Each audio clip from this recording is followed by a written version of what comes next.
ಭೈರವಗೀತ ಅರಸಿಯಾಗುವ ಅರಸಿಯಾಗುವ ಅರಸಿಯಾಗುವ ತೆರದಲ್ಲಿ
ವಂದಿಸಿಕೊಂಡಿದ್ದೇನೆ ಸ್ವಾಮಿ.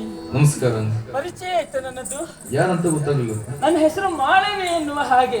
ಮಾಳವಿ ಪರಿಚಯ ಉಂಟಾ? ಪರಿಚಯ